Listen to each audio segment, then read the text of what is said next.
केकई के अनुताप का part second है भाई ये। थूके मुझ पर त्रिलोके भले ही थूके, जो जो कोई जो कहे कह सके, कहे क्यों चूके। छीने न मात्र पद किंतु भरत का मुझसे, हे राम दुआई करूँ और क्या तुझसे। तो केकई कह रही है कि तीनों लोग भले ही मुझ पर क्यों न थूके, और जिसे जो कहना है वो कहे, उससे बिल्कुल ना चूके, लेकिन बस मेरी तो एक ही बात है, छीने न मात्र पद किंतु भरत का मुझसे, कि भरत की माता होने का पद जो मुझसे मिला है ये मुझसे न छीना जाए। हे राम दुहाई करूँ और क्या तुझसे। हे राम मैं तुझसे और क्या दुहाई करूँ, और कुछ मैं तुझसे दुहाई नहीं करना चाहती, बस इतनी ही बात कहना चाहती हूँ। इन 4 लाइन को दोबारा से देखेंगे बेटे। केकई कह रही है कि थूके मुझ पर त्रिलोक के भले ही थूके, कि मुझ पर तीनों लोग भले ही थूके, जो कोई जो कह सके कहे क्यों चूके, और जो कोई जो कहना चाहता है वो कहे, उसमें बिल्कुल कोई चूक ना करे। छीने न मात्र पद किंतु भरत का मुझसे, हे राम दुहाई करूँ और क्या तुझसे। हे राम मैं तो तुझसे एक ही दुहाई करना चाहती हूँ कि भरत की माता होने का जो पद है ये मुझसे न छीना जाए। कहते थे अभी कहत आते थे यही अभी नरदेही, माता न कुमाता पुत्र कुपुत्र भले ही, अब कहे सभी ये हाय विरुद्ध विधाता, है पुत्र पुत्र ही रहे कुमाता माता। आगे वो कह रही है कि अभी तक लोग जो है, नरदेही का मतलब मनुष्य है, अभी तक मनुष्य यही कहते आते थे कि माता कुमाता नहीं हो सकती, पुत्र भले ही कुपुत्र हो। अब कहे सब यही हाय विरुद्ध विधाता, अब भगवान के विरुद्ध, विरुद्ध विधाता मतलब भगवान के विरुद्ध सब यही कहेंगे कि हाय हे पुत्र पुत्र ही, कि पुत्र तो पुत्र ही रहेगा लेकिन माता कुमाता हो गई, रहे कुमाता माता लेकिन माता कुमाता हो गई। दोबारा देखेंगे। कहते आते थे यही अभी नरदेही, कि अभी तक मनुष्य यही कहते हुए आते थे कि माता कुमाता नहीं हो सकती, पुत्र भले ही कुपुत्र हो। अब कहे सभी ये हाय विरुद्ध विधाता, अब भगवान के विरुद्ध, विरुद्ध विधाता मतलब भगवान के विधाता भगवान, कि भगवान के विरुद्ध सब यही कहेंगे कि हाय पुत्र तो पुत्र ही रहा लेकिन माता कुमाता हो गई। आगे चलेंगे। बस मैंने इसका बाह्य मात्र ही देखा, दृढ़ हृदय ने देखा, मर्दुल गात्र ही देखा, परमार्थ ने देखा, पूर्ण स्वार्थी साधा, इस कारण ही तो हाय आज यह बाधा, युग युग तक चलती रहे कठोर कहानी, रघुकुल में थी एक अभागिन नानी। आगे वो कह रही है कि मैंने भरत के बाह्य स्वरूप को ही देखा, बस मैंने इसका बाह्य मात्र ही देखा, इसका मतलब है कि मैंने भरत के बाह्य स्वरूप को ही देखा है। दृढ़ हृदय ने देखा, उसके अंदर का जो हृदय, दृढ़ हृदय था त्याग का, उसे नहीं देखा। मर्दुल गात्र ही देखा, कि बाह्य कोमल शरीर को ही देखा। परमार्थ ने देखा, पूर्ण स्वार्थी साधा। आगे वो कह रही है कि मैंने इसके उपकार को नहीं देखा, पूर्ण स्वार्थी साधा, कि बस अपना स्वार्थ जो था मेरा उसे ही मैंने पूरा किया। इस कारण ही तो आज हाय आज यह बाधा, इस कारण ही तो आज यह बाधा सामने आई है, मतलब हम लोग यहाँ आए हैं और तुम्हें वनवास मिला हुआ है, इस कारण ही तो आज यह बाधा आई है। आगे वो कह रही है युग युग तक चलती रहे कठोर कहानी, रघुकुल में थी एक अभागिन नानी, कि युगों युगों तक, आगे आगे जैसे समय बीतेगा और युग बदलते जाएंगे, ये कठोर जो कहानी है ये चलती रहेगी। कि क्या, कि रघुकुल में एक अभागिन रानी थी, रघुकुल में एक अभागिन रानी थी। दोबारा देखेंगे। बस मैंने इसका बाह्य मात्र ही देखा, तो केकई कहती है कि मैंने इसके बाह्य स्वरूप को ही देखा, दृढ़ हृदय ने देखा, मर्दुल गात्री देखा, इसके अंदर के जो इसका दृढ़ हृदय है उसे नहीं देखा, इसके कोमल शरीर को ही देखा। परमार्थ ने देखा, पूर्ण स्वार्थी साधा, इस कारण ही तो आज यह बाधा, कि मैंने इसके अंदर के उपकार को नहीं देखा और अपना सिर्फ अपना स्वार्थ ही साधा है, इस कारण ही आज ये बाधा आई है कि तुम्हें वनवास मिला है। युग युग तक चलती रही कठोर कहानी, युगों युगों तक यह कहानी चलती रहेगी कि रघुकुल में थी एक अभागिन नानी, कि रघुकुल में एक अभागिन नानी थी। आगे चलेंगे। निज जन्म जन्म में सुने जीव यह मेरा, धिक्कार उसे था मां स्वार्थ ने घेरा, सोबार धन्य वह एक लाल की माई, जिस जननी ने जना भरत सा भाई। आगे वो कह रही है कि आगे जो भी जन्म मतलब मनुष्य के जन्म होते रहेंगे उसमें सुने जीव यह मेरा, कि जो मनुष्य है मेरे इस निज जन्म जन्म में सुने जीव यह मेरा, आगे जन्मों जन्मों तक जीव मेरे इस विचार को सुनते रहेंगे। धिक्कार उसे था माँ स्वार्थ ने घेरा, कि धिक्कार है उस रानी पर, उसे बहुत बड़े स्वार्थ ने, बहुत बड़े लालच ने घेर लिया था।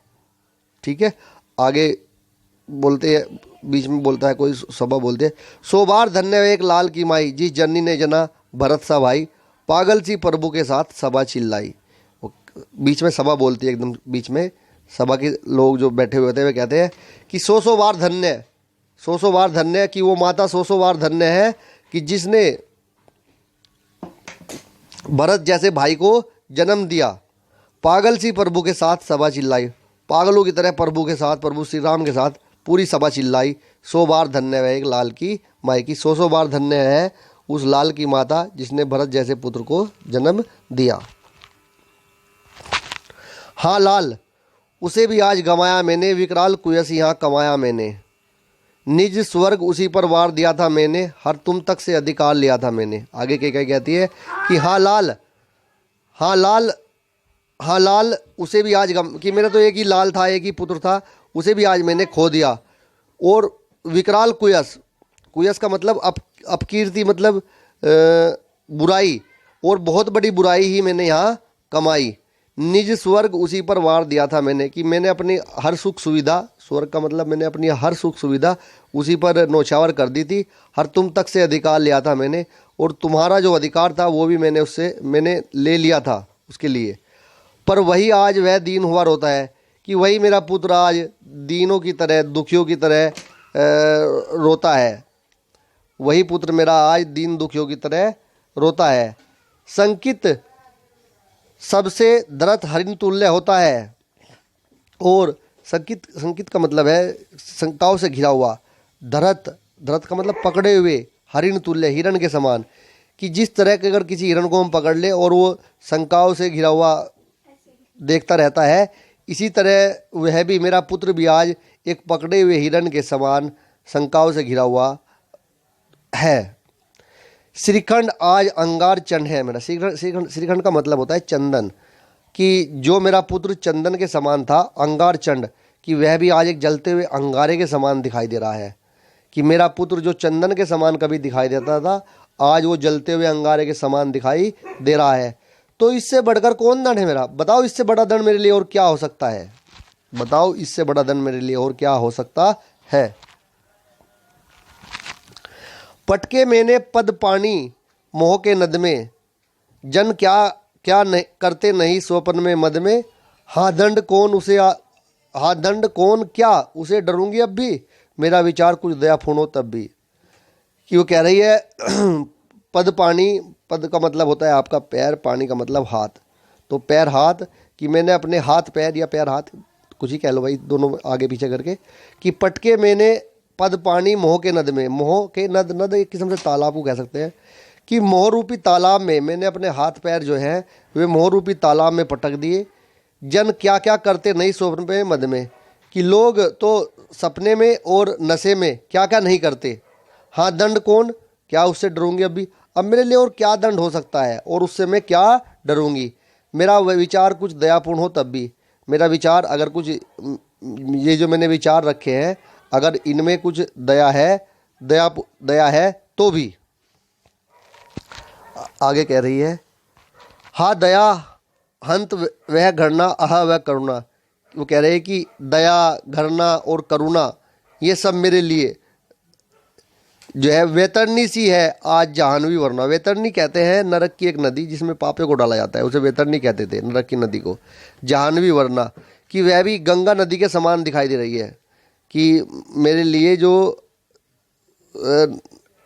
गंगा नदी है वो भी जो है आज एक मतलब जो है नरक की नदी के समान दिखाई दे रही है। सह सकती हूँ चिर नरक सुने सुविचारी। सभी इस बात को सुन ले कि मैं नरक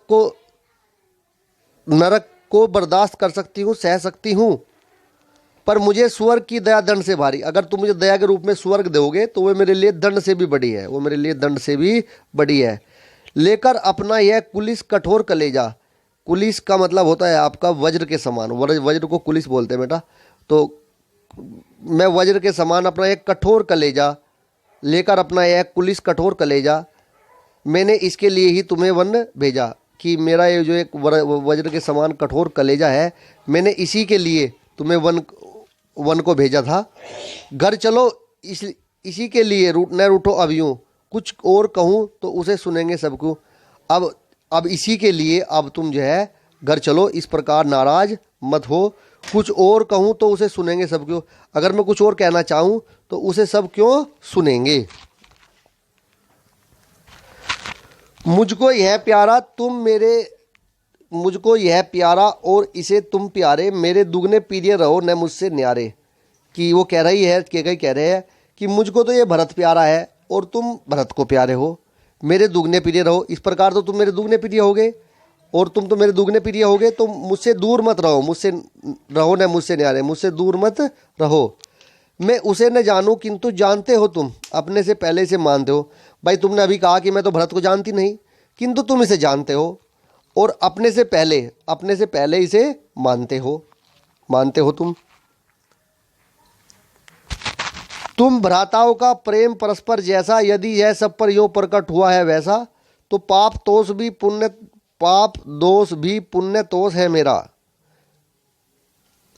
वो कह रही है कि तुम भाइयों का जो प्रेम है, अगर ये ऐसा प्रकट हुआ है, जिस प्रकार ये ऐसा प्रकट हुआ है, सब पर इस प्रकार प्रकट हुआ है, तो ये मैंने पाप जो किया है, ये मैंने पाप दोष, ये मेरा जो पाप है पुण्य दोष, ये भी मेरे पुण्य के बराबर है।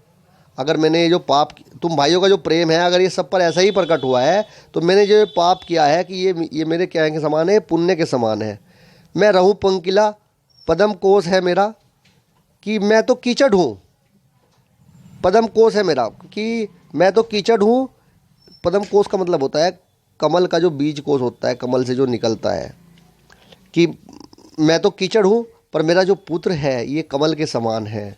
मेरा जो पुत्र भरत है ये किसके समान है, ये कमल के समान है। भाई मैं तो कीचड़ हूँ, कमल जो है ना कीचड़ से निकलता है ना भाई, तो कई कह रही है कि मैं तो कीचड़ हूँ, मैं रहूँ पंकिला, मैं तो कीचड़ ही रहूँगी, लेकिन मेरा जो पुत्र है वो कमल के समान है। आगत ज्ञानी जन उच्च भाल लेकर, उच्च भाल का मतलब ऊंचा माथा, भाल माथा, कि बुद्धिमान लोग आएंगे। और उच्च भाल मतलब ऊंचे माथे वालों को पहले बुद्धिमान लोग कहते थे, तो ऊंचे मस्तक वाले लोग आएंगे, ज्ञानी जन आएंगे, समझाएंगे तुमको अतुल युक्तियाँ देकर। वे तुमको अनेक प्रकार, अतुल का मतलब होता है, अतुल से आप कहोगे बहुत सारे, कि बहुत सारे विचार देकर वे तुम्हें समझाएंगे। ज्ञानी जन ऊंचे माथे वाले मतलब बुद्धिमान लोग, उच्च बाल मतलब, उच्च बाल का मतलब आप बुद्धिमान कह लो, बुद्धिमान लोग ज्ञानी जन ऊंचे माथे वाले आएंगे और वे तुम्हें समझाएंगे अतुल बहुत सारी युक्तियाँ देकर, बहुत सारे विचार देकर। मेरे तो एक ही अधीर हृदय है बेटा, मेरे तो एक ही अधीर हृदय है बेटा। वो कह रही है कि मेरा तो एक ही पुत्र है, एक ही पुत्र है, एक ही अधीर हृदय कह रही है वो भरत को, कि मेरा तो एक ही अधीर हृदय है बेटा, एक ही पुत्र है भरत। उसने फिर तुमको आज भुजा पर बेटा, कि उसने आज तुम्हें अपनी भुजाओं में भर लिया है।